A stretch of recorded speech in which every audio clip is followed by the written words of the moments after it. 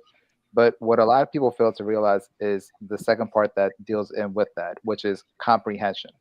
Because you can communicate all you want to the other person, but if that other person is not comprehending what you're saying, if they're not understanding what you're saying, all that communication is for absolutely nothing. So it's like peanut butter with jelly. You can't go one without the other. You need to, in order to have communication, you also have to have comprehension. They have to see where you're coming from or whatnot. And obviously, at the end of the day, just being there for each other and showing support and showing love to each other. That to me is what a healthy relationship looks like. Some good points. Yeah, I like that point on the comprehension point for sure, man. Sometimes you need to even dumb it down. And I don't want to say dumb it down, but you have to be able to explain in a way that they can comprehend. Sometimes people don't. A lot of times people misunderstand each other with communication. And I will say this too: communication isn't just speaking and being open with your partner; it's also listening as well. Communication goes that way too. A lot of times people think communication is just speaking out for your needs and stuff like that. Communication is also being willing to listen and stuff like that when it comes to relationships. You have to be open to understanding. This is a trap that I've gotten into a lot in my life, formulating thoughts in my head instead of actually listening. So I'm trying to respond to the person. That's an area where I absolutely had to improve in my life because, I didn't always realize that either, that I wasn't always the best, listener when people were speaking. But yeah, that's important as well. You have to be able to listen to somebody. I agree. Hear them. Yeah, a lot of the comprehension part, man. A lot of people don't talk about that, man. A lot of people talk about the communication part, but they fail to realize the comprehension part. And I think that's why so many relationships fail or whatnot. Because as Rob was alluding to earlier, man, if one ship is going this way and then the other ship's going that way, and you guys are not understanding each other, you're going absolutely nowhere. You're going in completely different directions. Right. Right. It's misunderstanding. You may think you're on the same page, but you're absolutely not sometimes. And that absolutely happens in relationships. You could be in a healthy relationship and then y'all still misunderstand each other, right? And then you got to just communicate and try to be like, hey, this is what I meant. It's a lot of times you have to. That's how it is. I have a question for y'all though. Sure, man. Speak it. Do you think that people who are outside of the relationship test out relationships? Like, do you think that they sometimes, like, whether it's family members or friends, do you think sometimes people deliberately disrespect a relationship to see how one or the other parties will react in response to the disrespect? Are you talking about like a shit test?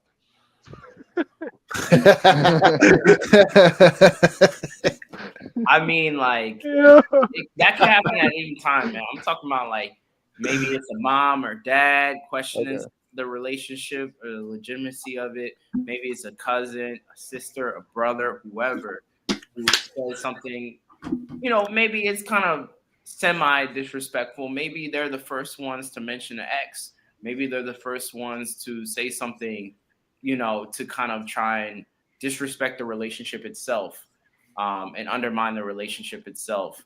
Do you think that people do that on purpose to see, all right, is this a healthy relationship? How are they going to react to that? Do you think people throw stones to see? I would jump in there. Yeah, I think it depends on the person's demeanor. If they're a vindictive or spiteful person or jealous person, maybe they would.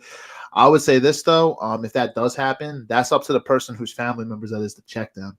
And check them quick, whether it's friends or family. I'll be honest, like I love y'all, but like if like if like just like say like one of y'all, like I'm in a relationship and then like one of y'all disrespect, I would still have to, like, it's okay for like your boys to like have your best interest or you have a conversation, but there's a difference between that and being disrespectful. You know what I mean? You have to check your boys, your family, whatever. If they're, and that's the thing, and I do agree that you can have conversations with your friends, but at the same time, there's also certain conversations in a relationship that stays between you and your person. The very private conversations, there's certain things that stay private. And I'm a firm believer that you keep certain things between y'all. I don't want to get off topic because I just wanted to answer your question, but I was going to that point. But I do believe people can absolutely do that, Rich. But I do believe it's up to the person who's like friends or family it is to check the person and keep them in check out of respect for their partner. Yeah, I agree. I think that's a downfall of a lot of relationships. The third party, the little voices on the outside, Yep. The mother, the father, the auntie, the cousins The friends. talking, and they don't know what's going on in between in the relationship. They just looking from the outside view. While there's nothing wrong with the outside perspective, I think that's very healthy to have an outside perspective tell you something about your partner or tell you something about your relationship, so you can take it in and evaluate it. I think that's very healthy, but you don't want to take it as gospel, what they say, because they don't see what you see with your spouse.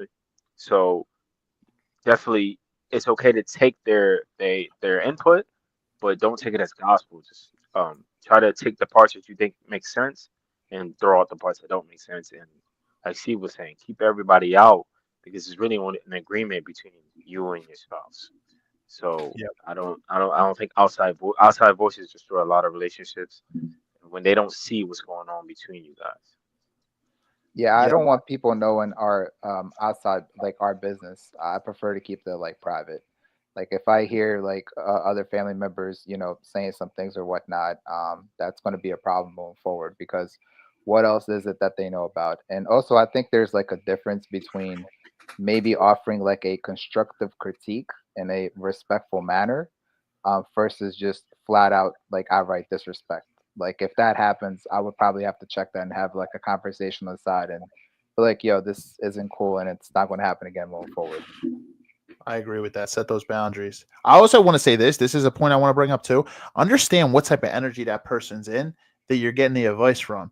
If the person's been single for a while and they're bitter, hey, single people, I say this all the time, single people keep people single. So, be very mindful of who you're speaking to. I don't care if it's friends, family, whatever. Or if they say they're in a relationship or a marriage and they're going through a divorce or they're going through a break in their relationship, be very careful of the season or situation that somebody's in who's giving you that advice. Because if they're not in a confident energy themselves, they may give you advice based off the bitterness of their own situation. So it's like Rob said, it's good to have evaluation from the outside, but there's certain things I absolutely believe you keep private that are inside your relationship out of respect for your partner. You don't bring that outside the relationship to other people. I don't care how good of friends you are with family. Certain things stay between you and that person. And then if you are bringing things out to reevaluate, like Rob said, don't take it as gospel. Understand it. At the end of the day, they're not going to see your person as you see them, and they haven't been through everything with their person as you've been with them. So, all good points. Steve, that's a really good point, man. I really respect. There was a portion in which you said, what did you just say? You said that it doesn't matter, even us, and you've known us for years. And Yeah, you he got my said, voice. Steve said, if I'm in a relationship and someone hits my partner in a disrespectful manner, I'm sorry, guys, I'm still gonna have to check you. Yeah, likewise. As a man, I'm sure Kandyce, you could speak from a woman's perspective, but as a man, I respect you, bro, for even saying, because I think that everybody loses a little respect for that person who, you bring your partner in, your partner is a reflection of you, and they're disrespecting your partner and you say nothing. I think that a little bit of respect, however little, is lost for you when you don't defend that person who you brought in, who's reflecting you. They're a reflection of you. Whether people see it or not, subconsciously, everyone knows it's a reflection of you. Yep.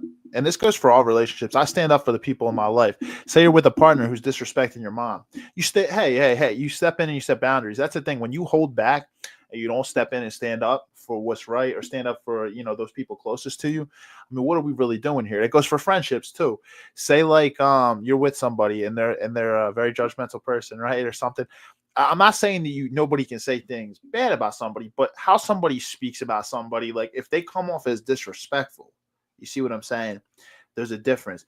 You have to be willing to have those tough conversations or say or check somebody. You have to be able to do that. Because I mean, for those people you value in your life, you'll stand up for them. You will stand up for them. And that absolutely goes without saying for your partner, because that's going to become your most important person. That, and if you have children, your children. Yeah, So, there's a good old saying, man. You give them an inch, they'll take a mile, bro. If they yes. disrespect your partner and you don't check them, it's going to get even worse the next time it happens. Yep, exactly. It'll just keep going. Third party energy is a big thing in a lot of relationships and marriages. It's a but big you know what problem. the crazy part is though? Some people don't even realize it, man. Some people don't even realize that force until it's too late. Some people don't realize how bad of an influence a third party is until it's too late, until the relationship is over. And then when everything, burns down to the Yeah, ground, it settles. then when they take a look at it, that's when they realize, I'm like, oh shit, like I completely lost sight of everything. Like I listened to the wrong people, I listened to the wrong advice, and now here I am, and I no longer have the person that I care about. The person I want to spend Right. my life with. Yeah, it's true. And I think the biggest is the parents. Guys, the parents are the biggest third parties that get into relationships and marriage. Like we love our parents, like we want to respect their opinion. We want to respect our parents, but at the same time, I just know parents can be a detriment to marriages and relationships because like we were saying, they don't know what's going on between you and your spouse or you and your partner. They don't know the internal workings and they're coming in from an outside perspective. They want what's best for you, and then the woman's parents want what's best for her. So they're always going to be on their child side. They're going to be blinded by love, and they're going to have their inputs can be blinded by love, and that can actually ruin your relationships. So that's It's a one good thing point. that's one thing I really look at. I know one girl I dated, she was so close to her mom. They were like best friends, and that was it's nothing wrong with that, but I was a little worried, like, uh-oh, I'm gonna be competing with that mom Right. for, for her attention and her being working along with me and and cooperating with me. I'm gonna be competing with that mom too. So that worried me. So that's definitely a third party you gotta be aware of. Yep. No, 100%, 100%. It's You through a have. lens, man. Sorry to cut you off, Steve. Like, I just No, want you're to good. jump in real quick in between your Yeah, man. Go ahead, brother. transition. It's a lens, bro. It's a lens, right? You think of it like a camera lens, right? If you got a foggy camera lens, you're gonna see what you want to see, or you're gonna see just enough for that person, right? You're not gonna see the full picture, right? And so that's what Rob is talking about is some people have a parent lens. Some parents know how to be fair across the board and different, right? In a situation where you're really evaluating behavior, right? They know how to separate my daughter, my son versus the behavior, right? And say this behavior is wrong, even if it's my daughter or my son. Some people don't know how to do that. Some people see through things through a certain lens, family, family, family, especially certain cultures. And it's family first, right? But to what detriment are you going to allow a certain family member to behave a certain way to the point where they'll never be able to have the level of partner that they're supposed to have because no one's calling them out. Man, this is all good. I'm gonna go a little deep here, man. I'm gonna go a little deeper here. So, also another thing, consider the upbringing you had with those parents too. Consider their styles. If they, you also got to understand, their wiring too. You know what I mean? Like, so if you grew up with parents that were very dismissive, or maybe you weren't in the healthiest, maybe you didn't always have the healthiest relationship with your family. Also understand too, people's wiring are different. You can love your parents as much as you want. Like you can still love your parents, love your family, but if their wiring doesn't come from a secure, healthy type of relationship, you have to also understand that's who also you're getting advice from too. So also understand that. I um I think a lot of us now, like in this day and age, a lot of us, I'll say millennials, we're starting to realize, maybe we didn't always grow up in the healthiest households, right? But we're trying to break those generational barriers. So it's also that's the only reason. That's another thing I'll say though, is just understand too. Doesn't mean you don't have love for your parents or respect their opinions or anything like that, but um, it does go deeper sometimes too. Understand if they're in the healthiest mindset too. And like you said, Rich, that's a great point. Lens. A lot of times they see through a specific lens. So it's great points.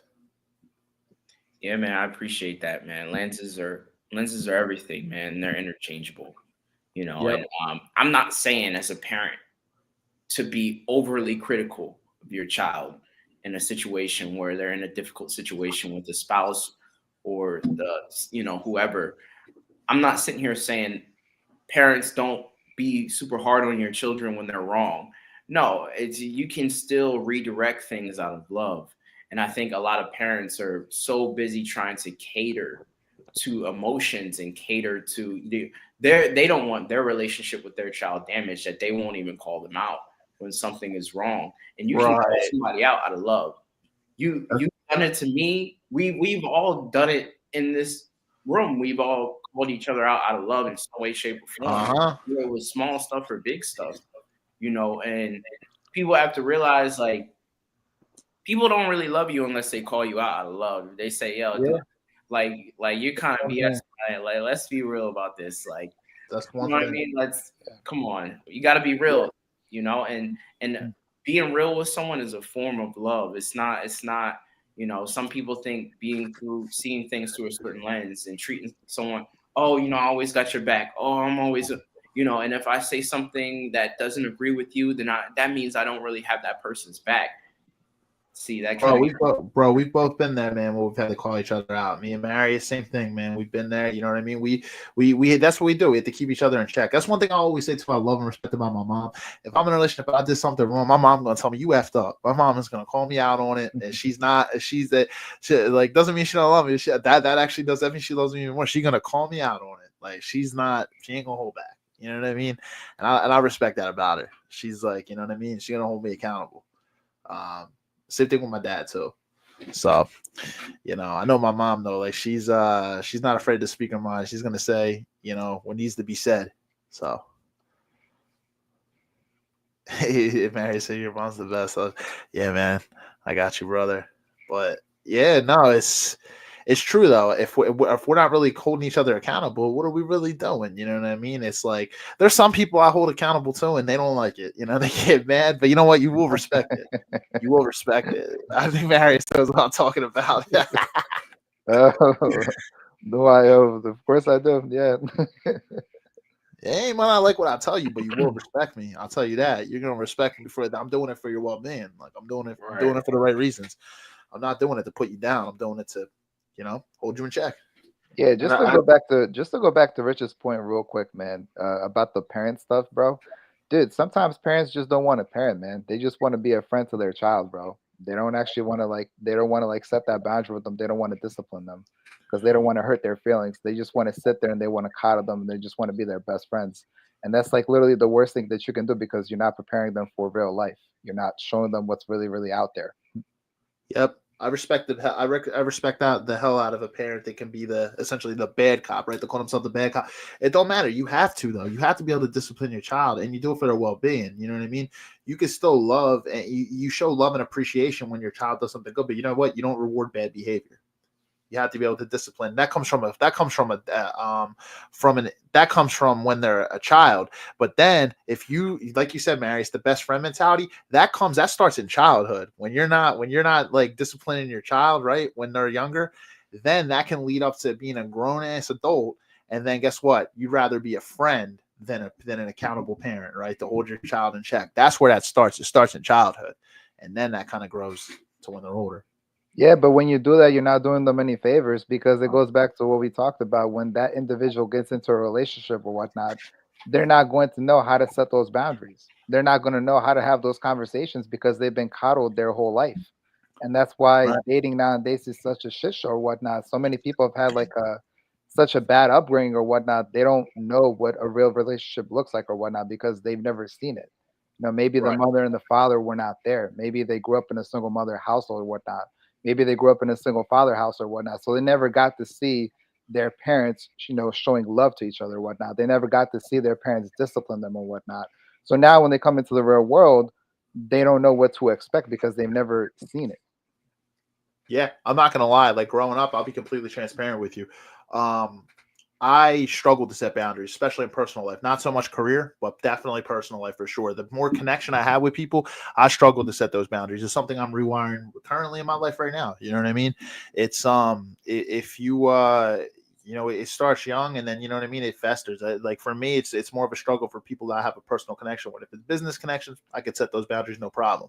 But when I have a personal connection to somebody, it's always been a little bit tougher for me. But it's something I recognize, something I'm working on, and hey. You know what I mean? Boundaries are important, though, man. You have to set them. And Marius, I agree with you, but I also think, so I'm gonna push back a little. I also think that we should also have some grace, for people. we all come into a relationship with our problems, our brokenness. Nobody's perfect. Even if you grew up in a two-parent household, you're coming in a relationship with your issues. Like I know, like for me, I have two parents, but I brought issues to my last relationship that I realized after the fact. She didn't grow up with two parents, but so she brought her issues. We all bring in our issues, you know. Nobody's perfect. I think the key is to just, lay on that foundation of you guys coming together to do something. I think once you have that foundation, I think it's going to be just a lifelong process of, growing together and being more compatible as the time comes by. Exactly. Grace is important. Grace is important. We're all like natural. We all have flaws. You know what I mean? We all have problems we're bringing in, and we're learning and growing. I think that's why it's important to find somebody you can have grace with, right, and be able to grow and evolve with throughout it, right? Even what Kandyce was saying earlier, she brought up the point about growing together. It can be growing monetarily, buying a house or accomplishing like personal goals, like buying a first home, having a child, and stuff like that. But also evolving from a mental aspect and an emotional aspect too. I think your relationship should be able to make you a better version of yourself. Y'all should be able to evolve with each other, be able to grow with each other. And if you're not doing that, you're not supporting one another, motivating one another, helping each other to grow. That can be a problem. Y'all should be growing together as a couple, in a relationship for sure. I agree with that. Yeah, I that's think the very. question, I think the Yeah, question you should ask yourself is, what are the problems I can deal with? Because everybody's going to bring their problems. What Yep. are the problems that I can deal with a life for a lifetime? I think that's the best question to ask yourself. What are the problems that I can deal with? And if that person has that problems, I could deal with those problems for the rest of my life. that is so true. My mom says everybody takes something in a relationship. Yep. It's give and take. Just make sure. This is what I'll tell people, and this is metaphorical, but just make sure you're not pouring into an empty cup. Make sure y'all are both giving each other give and take. Because if you're pouring into an empty cup, eventually your own cup's going to be empty.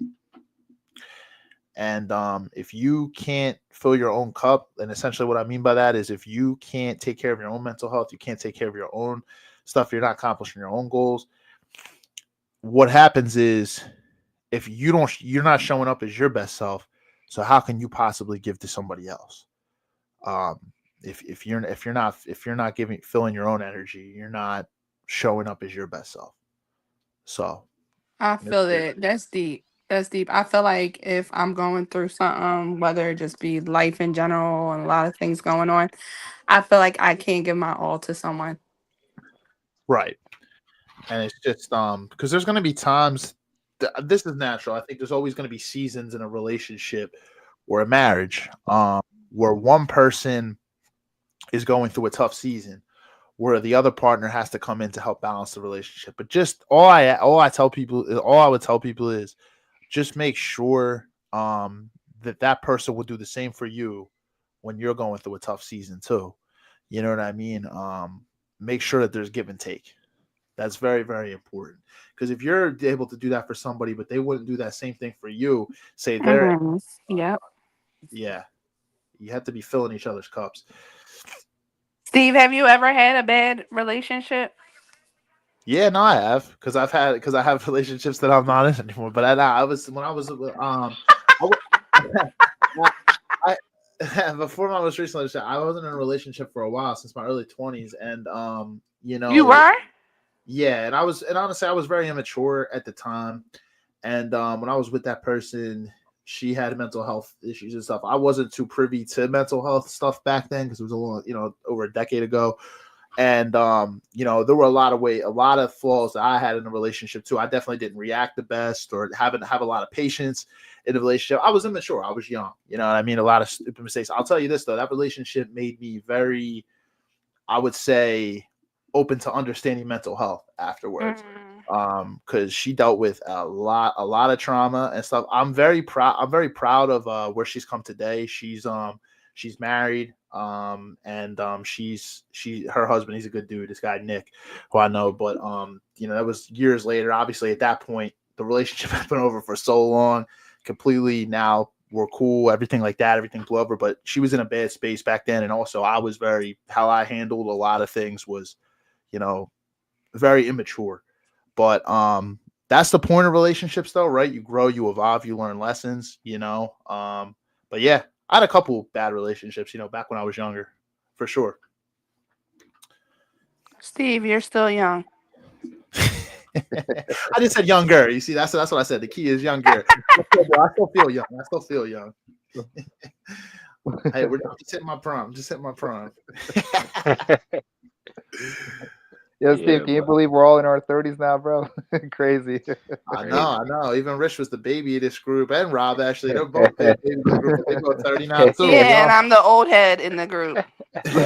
Hey, it used to be George. If George, he was the old head. I like Wait, the 30s. how old is everyone? 32. I'm 30 flat. You're what? 30. It's 30 flat. Okay, it blurred out. Okay. 30 gadget. Aw. How about you, Steve? 32. Damn. I mean, I'm 35. You guys are so young. How old is George? If George was here, George would be older. And he, 36? I think he's 30. I think he's 30. I think he's going to be 37 next month. Where is George? George? Yeah, because I'm 32, so I know he has like 5 years on me. So I don't know where George is. Welcome to the club. Yeah. Your 30s is your 20s with money, man. I'm loving it. That's what it really feels like. I'm very thankful. I'm honestly loving myself. I'll be honest. I like it too. I'm definitely more like level-headed now in my 30s than I was in my 20s. Like I feel that. Like I literally feel that energy shift. I'm much more level-headed. I know much more what I want out of life at this point in my life than I ever did when I was younger. I can't believe you both are in your 30s. I met you guys when you were in your 20s. That's so funny. Who, me and Marius? Yeah. I know. We're all getting older. Mm-hmm. And Heath is you remember Heath? Heath is 35 as well. Oh wow, yeah. He just had his second kid. Shout out to my boy Heath. Just had his second kid, but I'm just like, it's crazy. We're all getting older. Yeah, just like when the first time I met you all at a bar and you guys were all dancing. Yeah, we used to go to the bars all the time. Like here and there, but like we used to be at the bar like Friday, Saturdays, and Sundays. Like we're all the time. I miss those days, man. That's so much fun, bro. When y'all gonna pop some kids, man? Definitely not. I said they're next to propose. Out of one of them, they're next to be proposing to someone. I can feel it. Trust me, man. I ain't ready for kids yet, bro. Yeah, I gotta get certain things together, man, in order to even think about having children. I'm excited for my stepdad. I'm excited for when I do have like even my own biologically. Like I'm excited for it, man. I'm pretty sure you guys that want kids too. Like you're gonna be. Not for real. Hell yeah. I definitely want to have children down the line too. I'm just saying not at the current moment. I think 30s is the best time. I wish I would have waited. I'm not regretting anything, but my mom had me and my sister when she was in her 30s. She got to like really enjoy life before kids, and I wish I would have waited. But this is a great time to be in your 30s to have kids. You know what? God gave you your son and your daughter though when according to His timing, right? So you have your son and your daughter, and hey, I'm sure perfect timing. Amen. Perfect timing. And I'm sure they motivate you like none other. Oh, for sure. They made me strong. They made me stronger. Yeah, Kandyce. Kids are a blessing, man. Kandyce, God gave you 2 blessings. My friend is 28. She does not want kids at all. I think like the new generation is like they're good. They want to live life. They don't want no kids. Very like selfish. She's like, yeah. She doesn't want anything. She's fine. She lives in the city. She just got like promoted in her HR job, and she's just living life. And she's like, yeah, no kids. I'll just continue to date. I'm like, wow, okay. Nothing will motivate me more than having my children like to motivate. You know what I mean? If your children can't motivate you, you know what I mean? I think that's like the biggest blessing like in life is if you have children. But I also don't judge people who don't want kids either.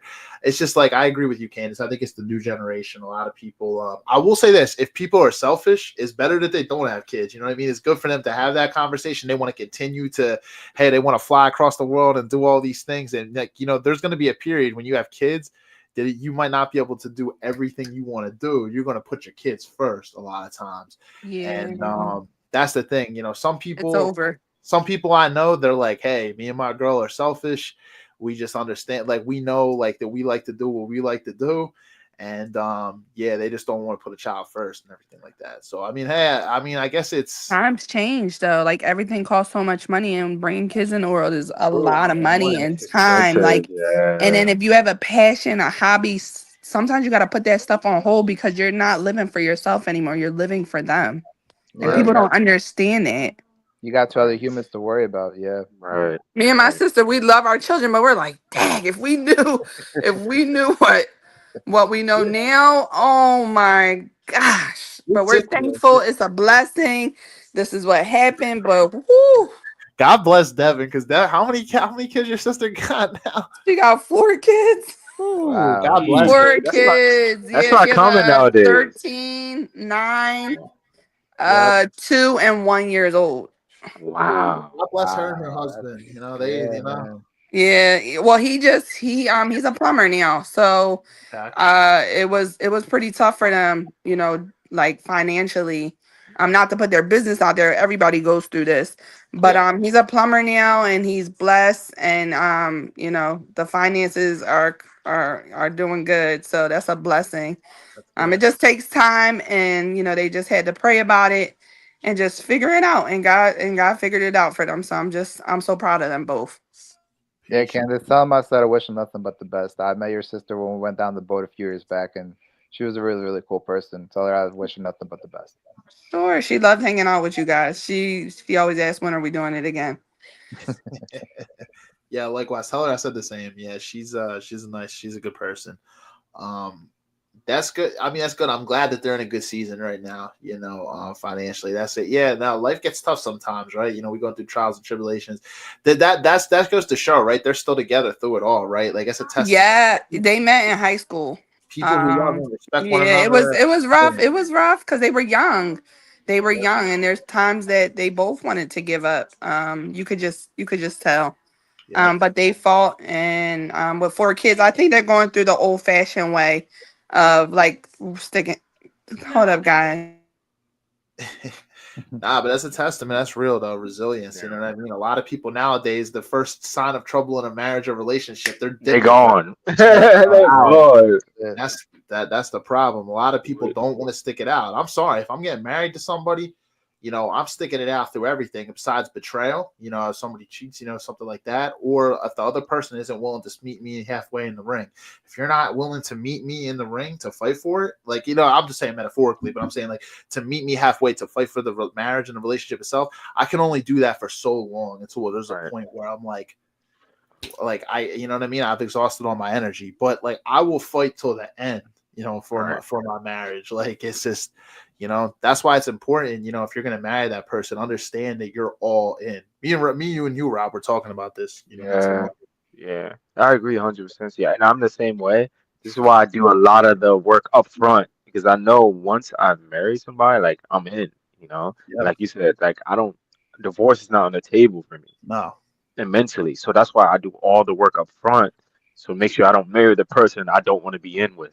Yeah, Yeah. Rob, So you do. Yeah, Rob, you vet the person before you hard. marry them. Yeah, exactly.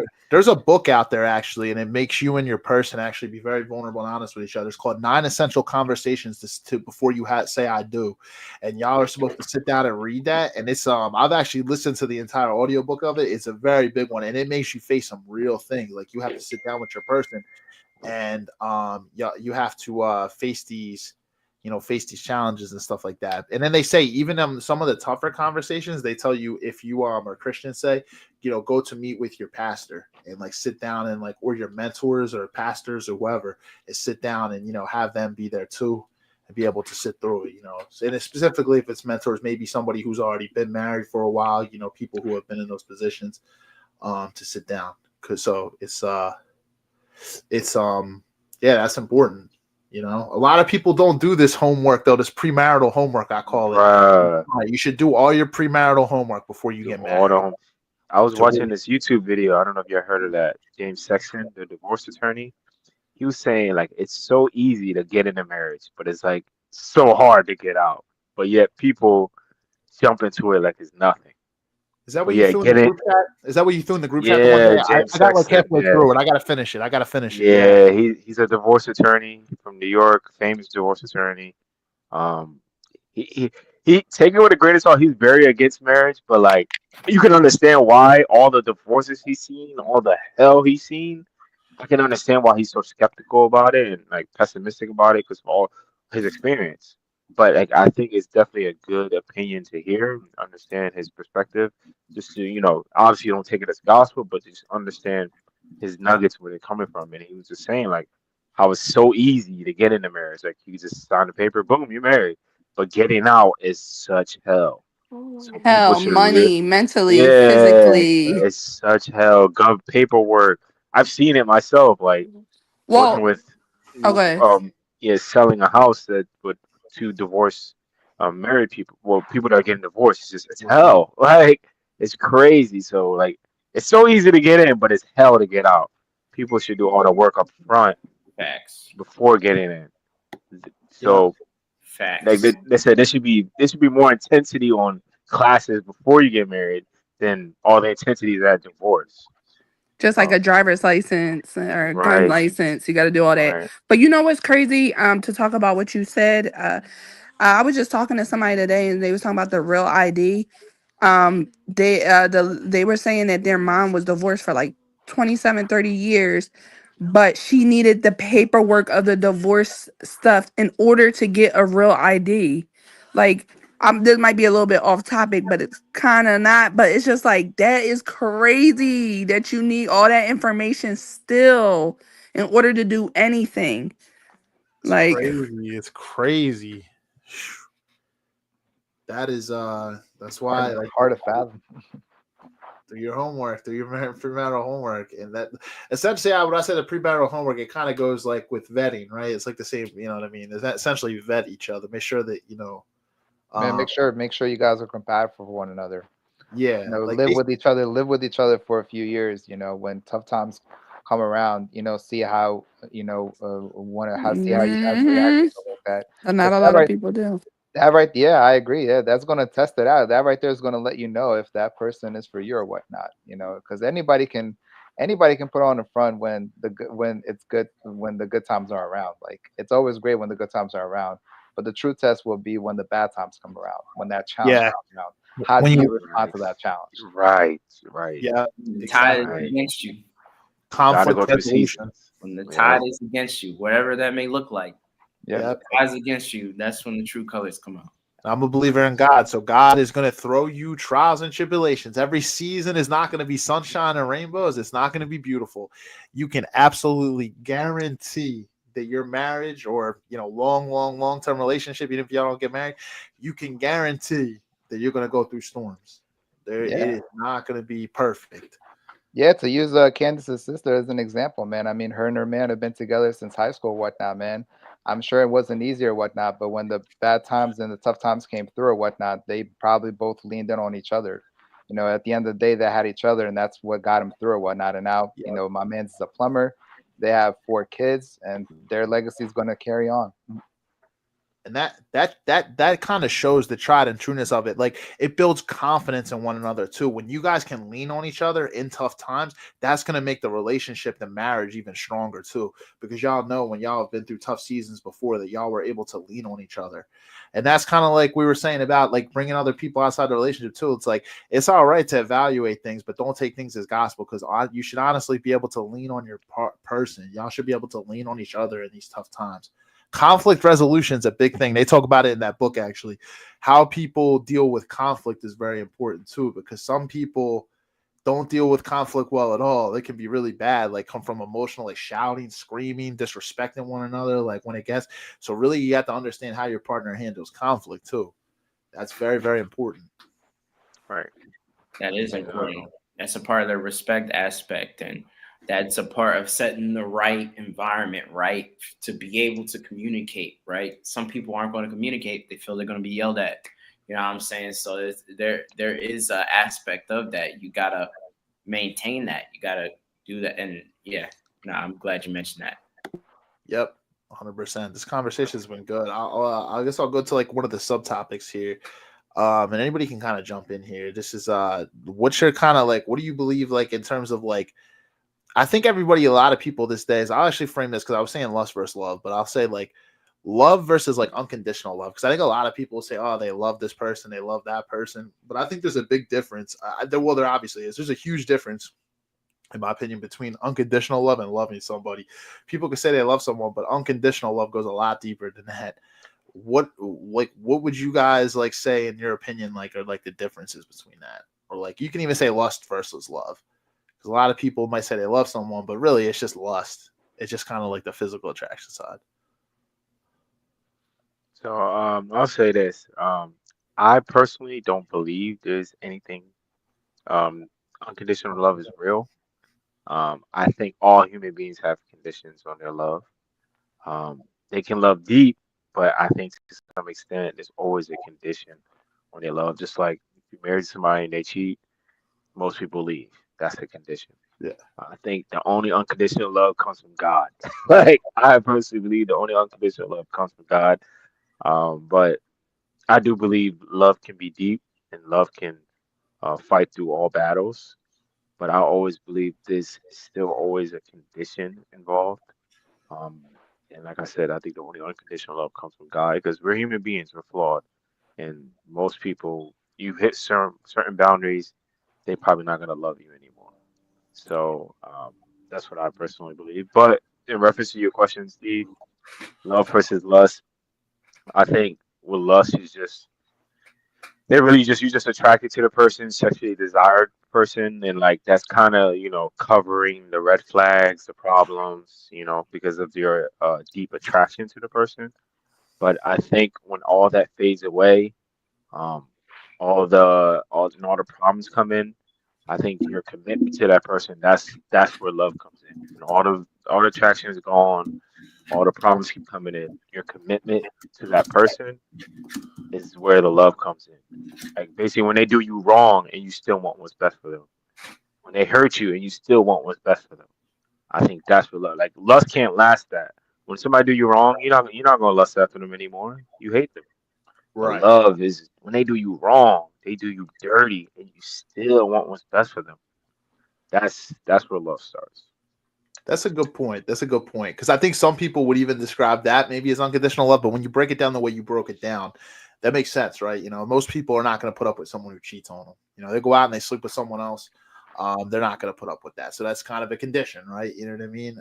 Yeah. But yeah, so it all kind of depends on your definition of it. But yeah, no, 100%. That's true. That's real love. Like when you can love someone even if they put you through certain things, or essentially you've seen their worst side, right? You've seen the worst they could possibly be, and you still love them or are there through it all.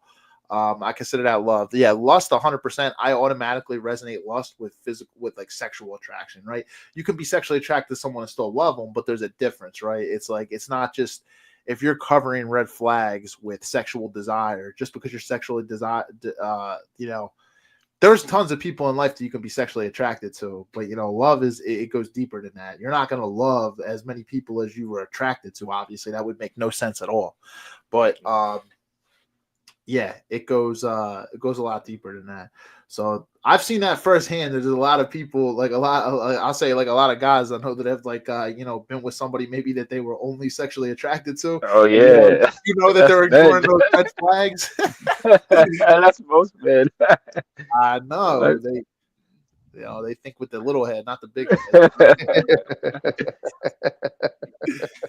I mean, hey, you know what I mean? They stick it out. That's why you can see dudes who are with like women that are considered like almost like their trophy wife, right? But like this woman constantly still disrespects the woman. They're They still don't just with care. them. They're They don't blinded. care. One thing I'll tell you though, looks fade. Looks fade. So For Personality, sure. yeah, looks favored. For Personality sure. don't. Personality For don't, man. sure. If And you her get used to their if her looks. You get personality used to straps, man, it's a wrap. Yeah.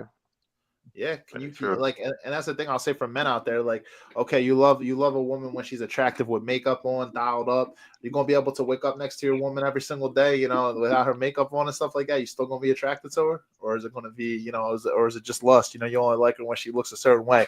Now, I'm saying a woman should obviously, you know, want to look up for a man, but I'm just saying there's gonna be times where, you know, she just waking up in the morning, you know what I mean? She ain't gonna be, you know what I mean? But Right. And when y'all get older, she's gonna lose her beauty a bit. yeah, exactly. It's She's just gonna lose life. her looks, you know. It's just life. So if That's when you're that's all you're compatible. building on, yeah, Yeah. good luck. Yeah, That's what you're saying. That's where compatibility and all that other, you know, the respect, Facts. the love, and all that stuff Facts. comes in. Because, you know, I look at it as when I'm in a relationship with somebody, you know, essentially, no joke. Like, I know this is kind of corny, but like they become your best friend. You know what I mean? This is the person that literally becomes your best friend at that point. It don't mean you don't got your friends in your life and stuff like that, but that's the person like who are you talking to majority of the day, you know, when you're not working, grinding, you know, like on your goals. That's the person you're around. Becomes your best friend. Facts. And when you think about it, you're gonna spend more time with them than your parents. Yeah. You're gonna That's why I spend say more your mom. years on earth with them than your parents. That's why I You always say, got don't let your parents dictate your relationship. At this point, right. that's what I'm saying. It's like it's because that Parents gonna becomes be your most gone. important person. I hate Right. to say it like that, but your parents gonna be gone. Right. They're gonna be gone. You're gonna spend more What you time. gonna They're do? gonna be think about it, they're gonna be laying next to you longer than you've known your parents. Yep, That is crazy. You gotta be it really very is. selective of insane to who think you about, pick. man. Yep, and that's Yeah. always the cycle because your parents obviously had parents too, your grandparents, and you know what I mean. And they were a bunch closest to them. And then when they got married, guess what? Your mom and your dad, you know, they became each other's most important person. That's the person you spend your most time with. You know, so that's how it is. A lot of people can't differentiate that. You see, like they still like would choose like their parents or certain people over their spouse. I'm sorry, when you're with your person, that's the person you love. That's you did all your premarital homework. That's the person you married. You had a they in this book what they say is they say a doubt-free wedding day. So you go up there, you have no doubts in your mind. You do this premarital homework. You know this is the person. We had these harsh conversations. We had the difficult ones. We had the good ones. And guess what? We know that we're gonna work through everything together. You have that doubt-free wedding day. It's like, and then you know, some people get married and they're still like they're just like they put like other people over their person. That your spouse is gonna become your most that and your kids. You know, you have kids, your kids too, your spouse and your kids. I feel like it comes as a package. You're gonna they're all gonna be your most important person, your family. They're gonna be your most important people.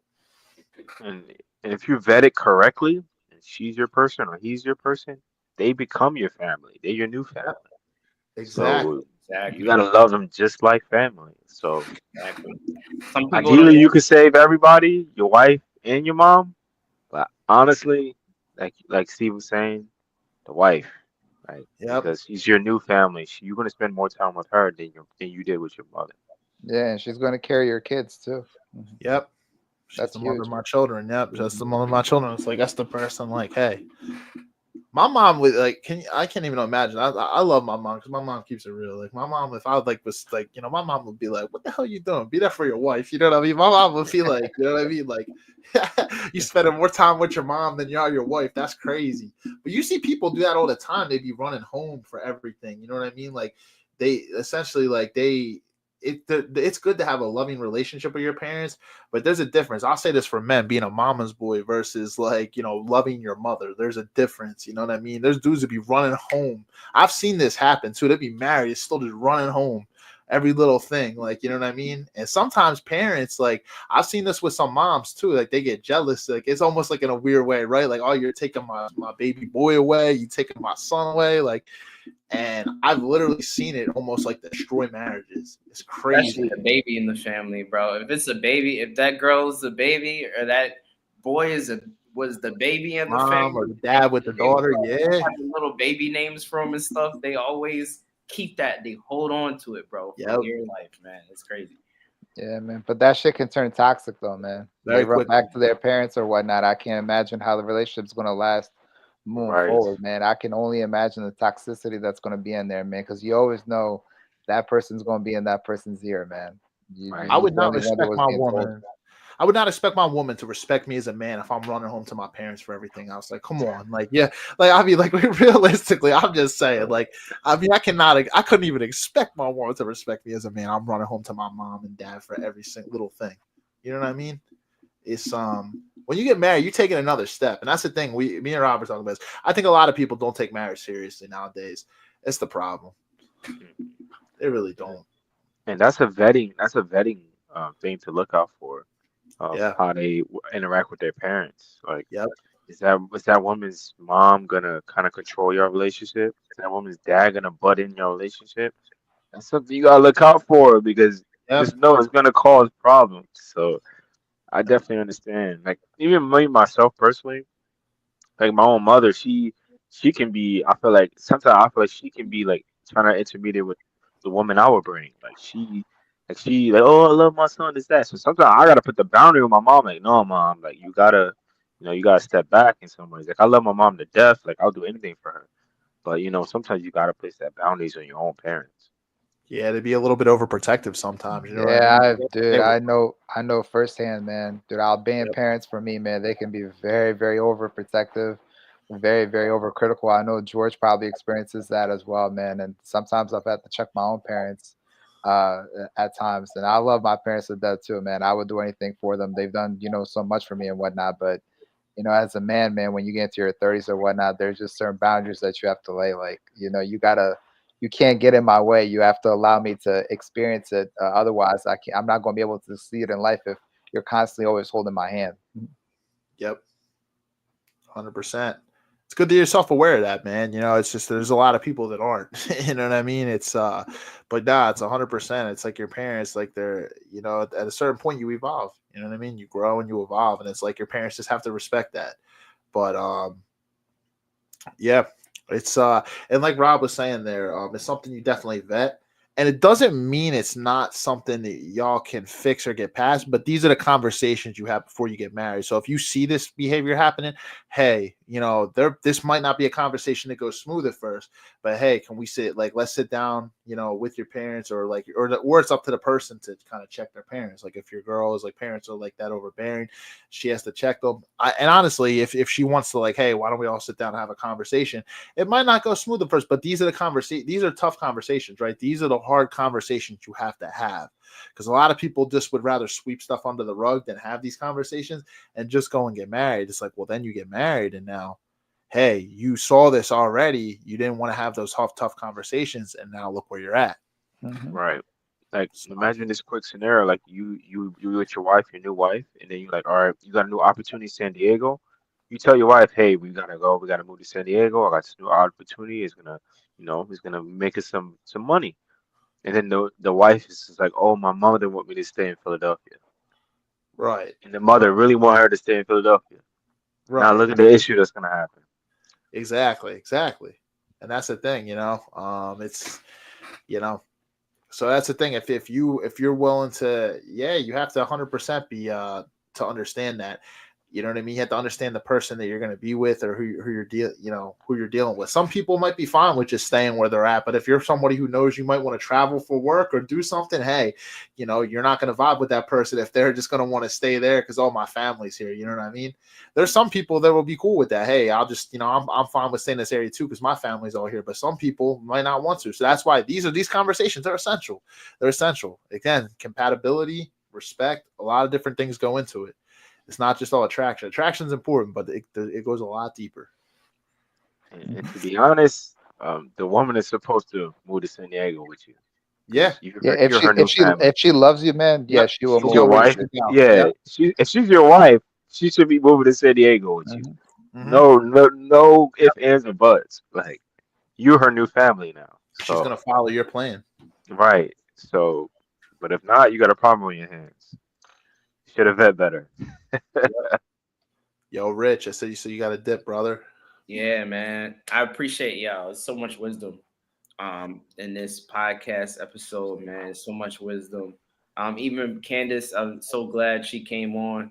Trying to get more women on here, I but know. I'm glad that Kandyce showed up because she showed a different perspective and she showed that even on the other side that you know a woman's in here, she's agreeing with most of the things. She's adding her own 2 cents onto it, and you can see we're respecting her enough to listen, right? And that's a big thing, right? Is that we have men in this podcast here that know how to not just talk, but we listen too.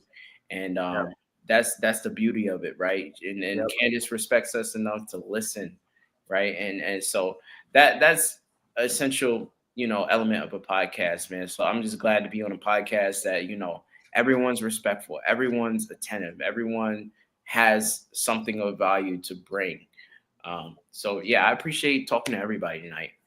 Yeah, man. Appreciate you too, brother. And yeah, Kandyce is good. I'm not sure what happened to Layla, but Zach actually messaged me. He told me that it wasn't gonna work out for him. He was kind of jammed up with something.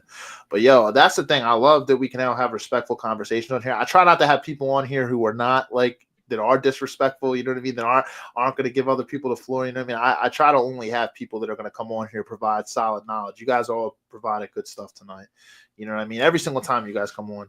We're all respectful of one another, each other's opinions, giving each other the floor. Yeah, And yeah, that's Yeah, a great convo for sure. I learned a lot. fantastic convo. Good seeing you, Rich. And I put it in the group chat. I have to check out that website, man. See how the apparel is. Yeah, I appreciate the support, man. Everybody keep trucking. We're hitting our business goals, our financial goals, our fitness goals, our spiritual goals, relationship with God. That comes number one.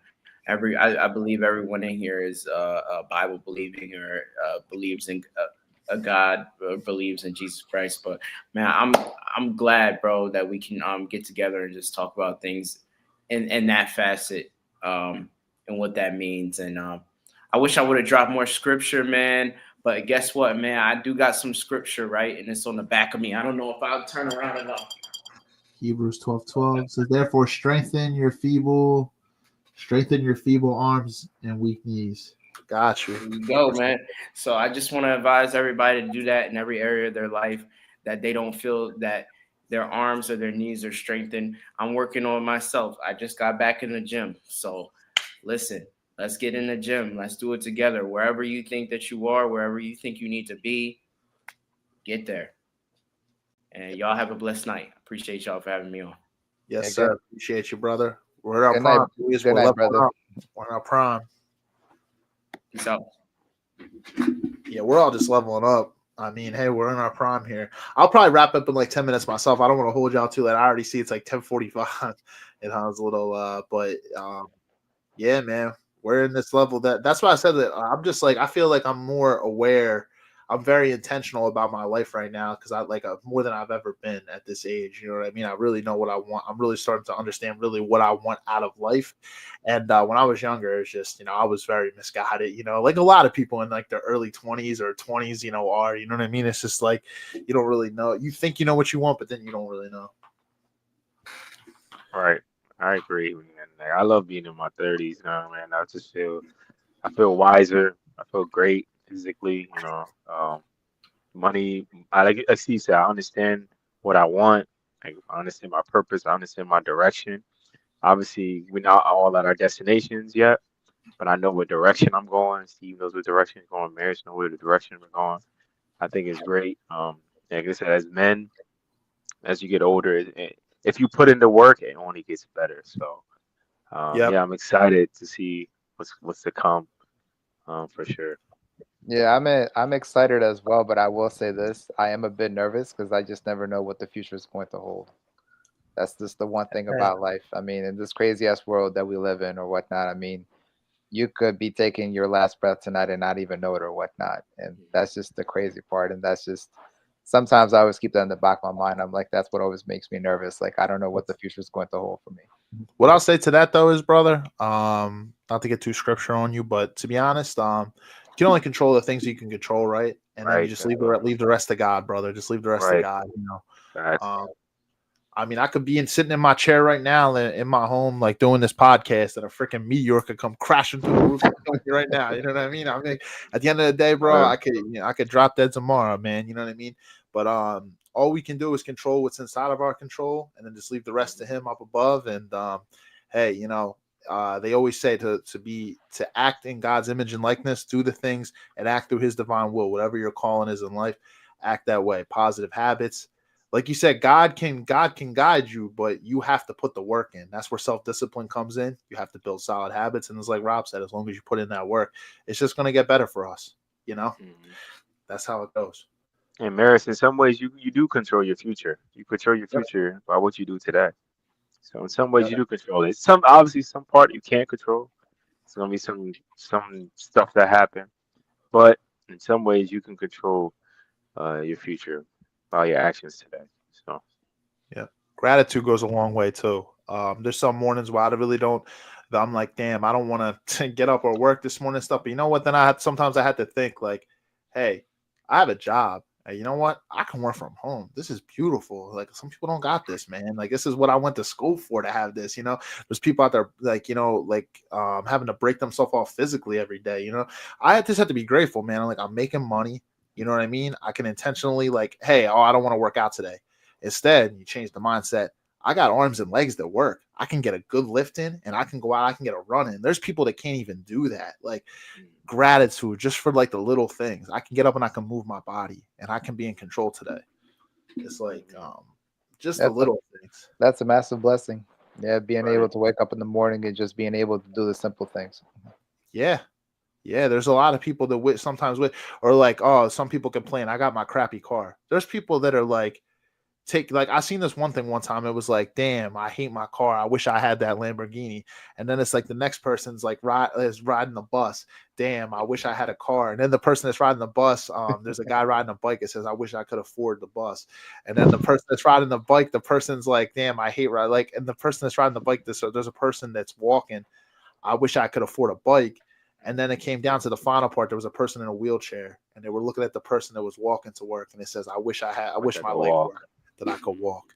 So, you know, that was just like a little cartoon, but it's like, it's powerful, man. It really is, because it's like true. It's like, we always want what we don't have. Instead, we don't embrace the things that we do have.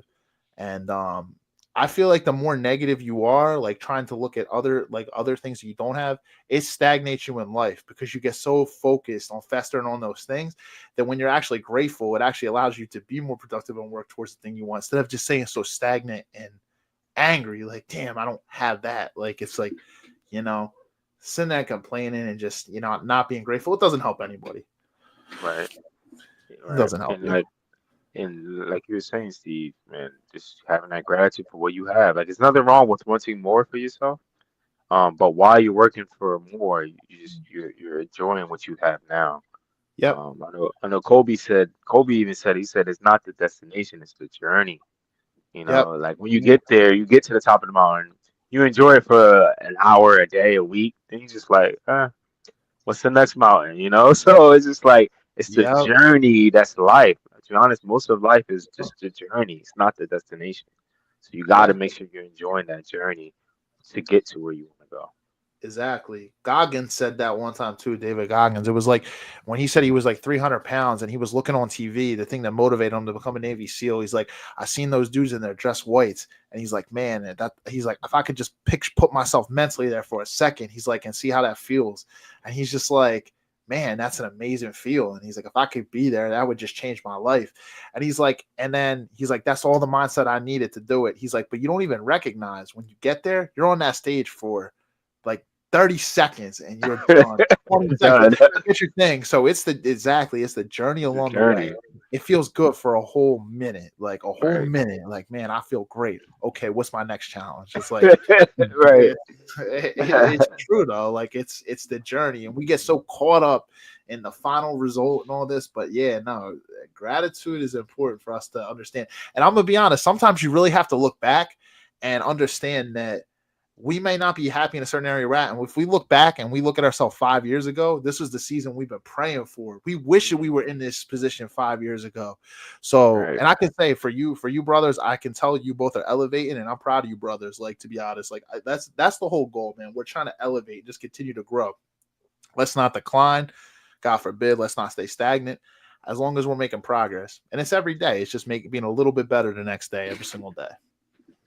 Right. And Marius, once you get that Mercedes, I promise you're gonna Yep. enjoy it for a month, a year. Then you're gonna be like, all right, when's the next?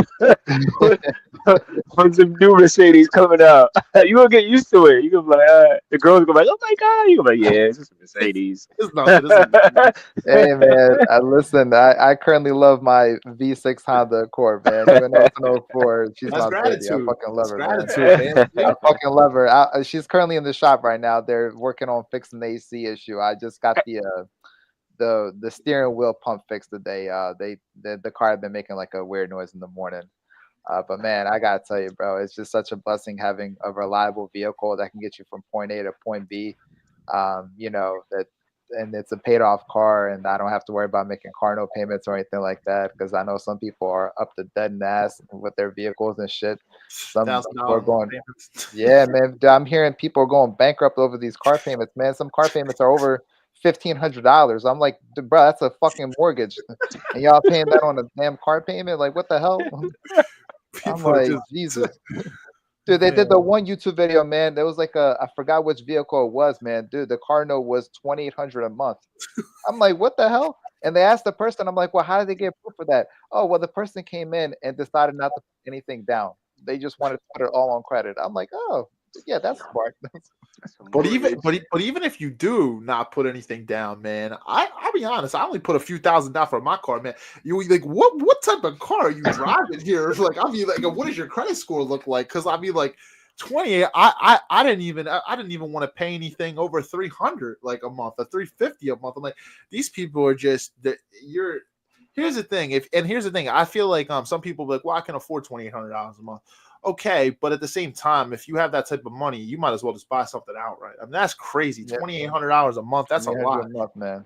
And you better hope that your career and your business you're able to stay either in that career and not get laid off, or you better hope that your business stays afloat. Because I'll be honest, you know, you're screwed if that's a long-term loan and you want something, you go through a bad financial season. Just to make a point on that, yeah, going back to the tough economy that we're having, man, look at all these layoffs from the federal government to the private sector. I mean, jobs are cutting people off, man. So I'm like, now that you lost your job or whatnot, and you were working a 6-figure salary, how the hell are you going to afford those car payments moving forward? Whatnot. That's why it's always best to buy the car in cash or anything like that. So if something does happen, at the very least, you don't have to worry about making that payment each month moving forward. Yeah. And if you are going to get a car note, I would say keep that payment as low as possible. Mm-hmm. You know what I mean? You know, I understand some people want that. That was my main thing is I wanted something that was, I probably could have bought outright, but I mean, like, I wanted something that was newer than my older car. The only thing is because I put a lot of money into it. It was good to me for 8 years, but, you know, knock on wood, I haven't had anything major, you know, driving this car for 3 years now. It's newer. It's new-ish. It wasn't brand new the year I bought it. That's the thing. I would never buy a car right off the lot. Like they depreciate it instantly. You know what I mean? I bought something that was a few years old, and I negotiated the price because they wanted to come in almost a couple $100 a month higher for the same exact term, like with all these warranties and additional stuff. Oh, so yeah, that's how they get you, Steve. Oh, we got this warranty for you. So we got a little warranty, and you're looking at that. I'm like, wait a damn minute, it's a $650 car payment. Like, take this shit off. Yeah, I was negotiating for like 4 hours, man. Like, hey, I'm like, at the end of the day, like, I went and talked to I waited till the manager got in, like, of the whole spot, and we sat down, we talked, kept trying to come back. You know how they do, they write on the paper, they come back in, hey, I got this, like, hey, okay, well, we're not gonna get you right at your price, we'll get you here. You know how it is. Like, it's a negotiation business. At the end of the day, though, understand that a car, you hold the cards in that scenario. Just if they don't really want to give you, just threaten to walk out. Like, I'm telling you, like, they're gonna want to sell you that car. They're gonna find a way, especially if you got good credit. I had real, you know, not to brag, I have good credit, so it's like, you know, if you got good credit, you hold the cards. Right. You hold the cards. So they want to give you the car, so You got all the negotiation Exactly. leverage. They want to get you in that car and get it off the lot. Right, Make right. that sale. You know what I mean? Yeah, if you have crappy credit, I can't really help you there. I mean, you got to build your credit up. But Right. And also, I think it's all relative, you know. So if that person's making 15 grand a month and a $2,800 car payment is nothing to 1,500 a month, but most people are not making 1,500. Most people are making what 4,000 a month with a $2,800 car payment. That's almost 50% of their income. That's terrible. So Marius is referring to that. If you make 4,000 a month and you have a $2,800 car payment, that is terrible. If you make 20,000 a month and you got a $2,800 car payment, hey, you got it like that. Go ahead, do your thing. yeah, That's all we're saying. That's all we're saying. exactly. And that's the scary thing about the car market is like a lot of times they don't cap you at a certain like percentage of your income for cars. Whereas like when you go to get a home and you go to get a mortgage, right? Like They cap you. The banks will cap Yep. you in like a percentage of what you can afford. Yeah, you can't over leverage like that. Whereas we're in a car, you can over leverage. That's the scary part. I mean, shit, even with a mortgage, I don't want to over leverage myself. I'd rather take something a little bit smaller in my price range. And hey, if it's not my forever home, I level up as I go. At the end of the day, like I'm not going to sit here and over leverage myself where I have to stress every single month to make that mortgage payment. Like that's not a way to live. I want to travel. I want to be able to do other things. I don't want to sit there and have to worry every single month. Yeah, you want to, yeah, man, you want to live life, not survive life. Humility. Right. And like you said, Steve, the lender won't allow you to be over leveraged anyway. They go up to 47% of your gross. That's what I was gonna say, like 44. Okay, Yeah, 47. Yeah. They cap you. 40, yeah. And after that, you can't. They're not gonna allow you to have a mortgage payment higher than that. So. Yeah. And honestly, that's a good thing. That's a good thing. They're not gonna let you go higher. Right. People will be losing their house. Yeah. And that's the thing. A lot of people just want to keep up with the Joneses. They want to show, look at my huge house and stuff. Yeah, well, guess what? If you're not in that season of life financially and you're still leveling your income up, but you know you can afford something else, just go smaller for now. You could always in a couple years, you and your wife want to move with the kids and stuff like that. Hey, you used to keep leveling up your money and then move into something. So, like that's the thing. People I think always think that has to be a forever home. It doesn't have to be a forever home. You could always, build your equity and move out. Eventually sell your home and move somewhere else. Just keep building. Don't over leverage yourself because 47% is way too high in my opinion too. I ain't going no 47%. That's high. Nah, man. Half my income. Try to keep it 30%. That's ideal. I know. 30% of your income should be your mortgage. 35 the max. I would not go any higher than 35. That's where I look. Like I look at that sweet spot, like the 28% to like 30%. Ideally 28%, and then all other expenses, the other 8%. Right, the 36 rule, the 36%. That means your mortgage and all your other expenses. So if you got a car note, student loans, whatever, you put it all under that umbrella, and that's where you should be. 36% of all your expenses. Not including like gas, groceries, stuff like that, but any of your debts. 36%. Right. That's a good number. That's a great number. Now you have 64% left to do other stuff. Save. You can save 20%. You can invest 10%.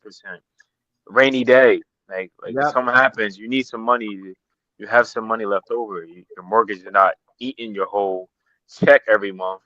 And you got to eat ramen noodles for dinner. Exactly. And then any other percentage outside of that can go for like gas, groceries, like all the other little things that you pay. The daily things of life. You know what I mean? Like it's like. Yeah, Rob, what does Dave Ramsey say? Beans and rice, and beans. Dave Ramsey. I like Dave Ramsey in terms of like the paying off debt. I don't like all of his investment strategies though, but that is useful sometimes. Yeah, but his debt for sure, the baby steps, all that stuff. That's a good motto, But yeah, I think in terms of healthy relationship, I'll say on the man side of it too. Before we wrap up, I think I would have liked to ask Kandyce this, but I would say probably like their key things to look for too in a man is protection, right? And as that man, that's the thing that wasn't talked about, right? We say things that we look for in a woman and things that a woman will look for in a man. Definitely protection. That goes for physical protection, emotional intimacy, allowing them to feel safe, and heard. Because if you're dealing with an irrational man who gets emotional, you know what I mean? Like every single time, like it's like who gets emotional and you're fighting emotion with emotion. Me and Marius know somebody recently, hey, like went through like a divorce and stuff like that. But it's like a lot of it is like, you know, it's it was like a lot of a fighting emotion with emotion. You can't do that, man. You can't. You have to be sound. You know, a woman's gonna look for a man to be her rock. You know, you gotta set the frame, bro. If you don't Yes. set the frame, she's not going to respect you. That's Yes. when the disrespect happens. That's when the shit test happen. And yeah, if you don't maintain your frame as a man, if you don't lead, that's when you're going to ultimately fail. The relationship's going to go nowhere. Yep. Right. And I'll say this in terms of physical protection, you don't have to be the biggest guy. It's not really about that. There's always gonna be a guy bigger than you. It's always. Yeah. So it's not about that. It's about you being willing to protect Your her heart. and the family. Your heart, right? The dog inside. You might get Yep. your ass beat, but you were there. Yeah. You were there. At least you were willing to, you know, protect her and the family. Yeah, Yep. they were saying like when it comes to child molesters and kidnappers, they're higher likely to go after a woman with no man with them, Yep. or go after a kid with no father. The man is a presence. I don't care if you 5'3", you're still a presence, Yep. and you're willing to do something. That's what it is. It's not about being the biggest guy. You're never gonna be always the biggest guy. And I'm telling you, man, when you're in your frame, man, other men can sense that shit too. You know what I mean? I ain't gonna fuck with them. You know what I mean? Like they can Right. tell. They can tell. Like, you know what I mean? Like they think they're gonna start some shit. You set the frame. I'm telling you. But it comes to your heart, man. Absolutely. Right. Are you willing to take a bullet for your wife and your children? Because I know for me and mine, absolutely. I'll jump in front of a bullet for my children and for my wife. You know what I mean? It's not even a question. I had to get up in the middle of the night. Someone break into the house. I'm getting up and I'm defending me and mine. Like it's not even a question. Facts. I don't have to think about it. Facts. You know what I mean? It's but that's what it comes down to. Like you said, you don't have to be the biggest dude in the room just to be willing to do it, to have the heart to do it. The heart, right? And most men don't want to smoke anyway. So like, just be willing. That's it. You know, just be willing. That's it. And that's the thing. If you're with your wife or like a partner or something, and the moment she doesn't feel safe, she's going to question you. You know what I mean? It's just going to internally, even if she doesn't say it to you, she's definitely probably going to have that in her mind. Like, can I feel safe with this man? You know what I mean? Can I feel, safe and secure with this man? If you don't have the heart, you know what I mean? Hey, that's what I say. You don't have to be like you said. You don't have to be the biggest dude. If she married you, she don't care if you're 5'3". You know what I mean? She knows, but it's about having that heart. Ultimately, Right. That's important. That's the damn truth right there. And also allowing her to feel emotionally safe too. That's one of the things that people don't talk about enough either. You know what I mean? That comes with communication. Y'all just both being able to sit down and have an open dialogue with each other. That's where that comes from. And listening. Like I said, I think 90% of the time women don't really, us as men, we try to, solve everything. But I think a lot of time women did. I could have asked Kandyce this. A lot of times, 90% of the time, women probably just want us to listen to them. That's all. They're just trying to vent. They just trying to solve their problems. That's our problem. Exactly. Trying to solve their problems. We're problem solvers. Hey, we are, man. That's why they say a lot of times we speak different languages, man. We speak different languages because we're trying to solve.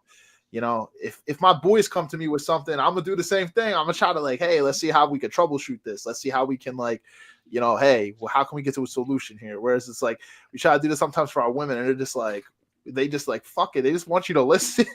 Yeah. Listen, just nod your head. Just nod your head. What I'd say in that, what I would honestly say in that scenario is just ask her. Just be like, hey, do you want me to listen or do you want my advice? Just be because I want to be very clear when we're talking here, And I mean, hey, if you have good communication, she's going to tell you, hey, I just want you to listen.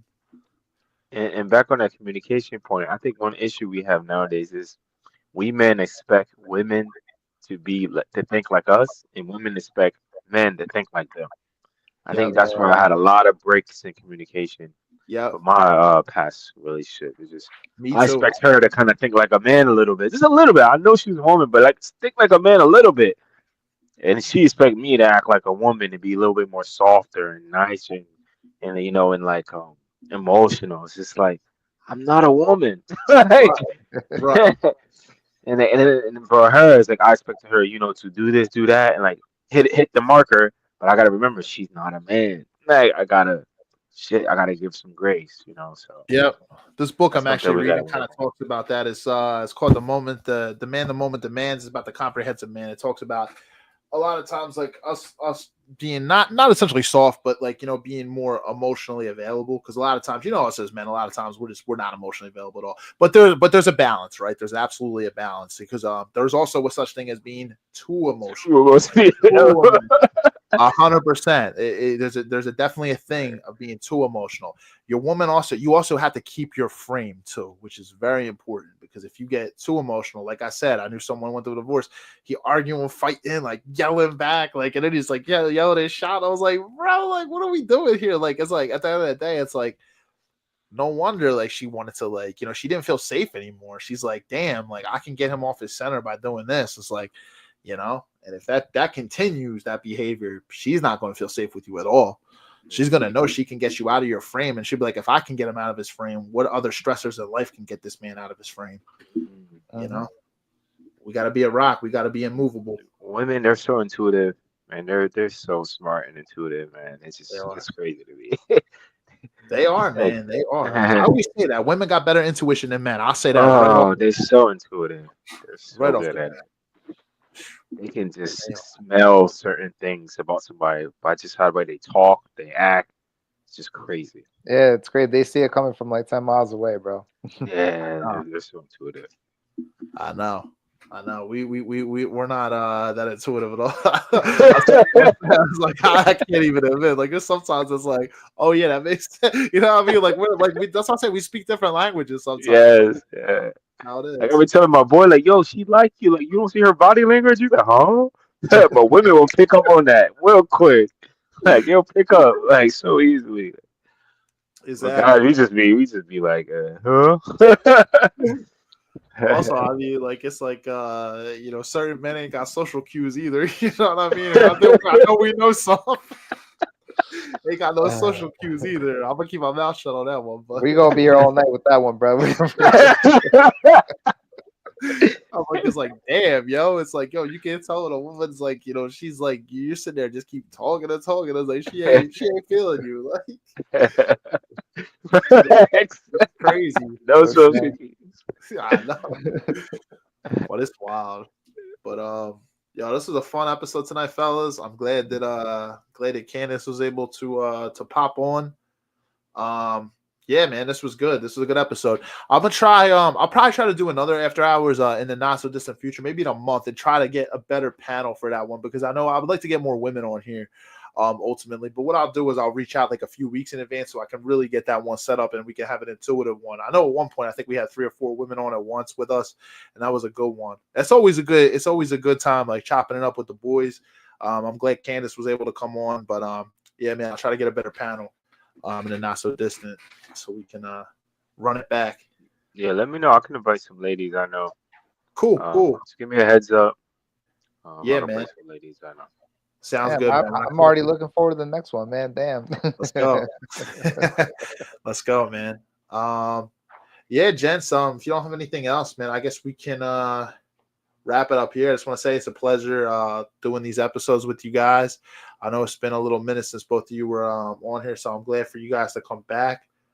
Rich, if you're watching, appreciate you too, brother. And Kandyce, thank you. I appreciate your advice and your experience and your knowledge that you drop here tonight. I always appreciate that. Yeah, thank you so much for inviting me to come on, man. I always love coming here, man. You know, I'm a huge supporter of the show, bro.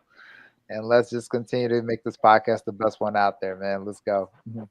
Appreciate that, man. And guys, if you're watching too, for Rich out there, like I said, Active Rain Gear, throw it up on the screen there, www.active-rain.com, and check out his apparel. Like I said, faith-based active wear. Check it out. He's got some good stuff over there. Yes, sir. Yes, sir. It was a pleasure for sure. A lot of gems dropped. Anybody watching, take the nuggets, man. There was some gems dropped by some wise men, wise ladies, experience. Man, there was some gems dropped. Definitely take note. And, apply it to your life. Whatever you think is applicable, apply it to your life. I promise you it will help. I promise you. Yep. And I'm going to chop up some things from this episode too. I'll put them on Instagram and stuff like that. So I'll definitely chop up some, you know what I mean? Some clips to be able to throw up. And I'll tag you guys in there. A lot of gems. Definitely take it with what you will and what resonates with your life. But like Rob said, a lot of good stuff here tonight. Yeah, there's always gems in these after-hour shows. It's what make these shows special. That's why I'm already looking forward to the next one, man. Can't wait to see what people have to say. Yes, sir. 100%. Let me just check real quick on Facebook, make sure there ain't nothing that came through. 'Cause sometimes there are. I just always like to check the other platforms because we had a lot of viewers on Facebook. I'm not sure if anybody commented anything though. Let's see. Nah, we had a good amount of views on the one page and the other one.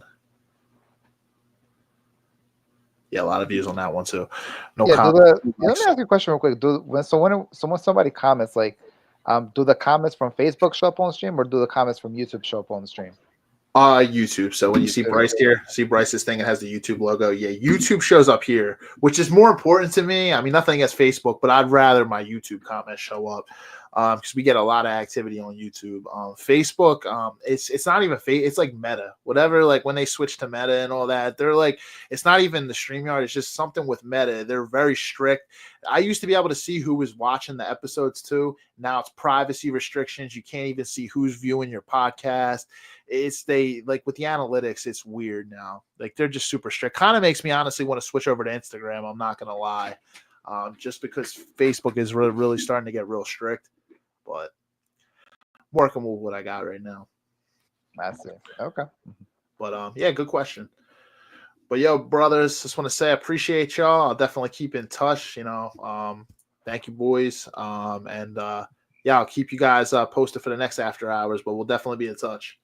Yeah, you got it, man. Once again, thank you so much for having me on, man. Have a good night, everyone. Take care. Yes, sir. Thanks for having me, man. Have a good night. Yeah, no problem, brothers. Have a good night.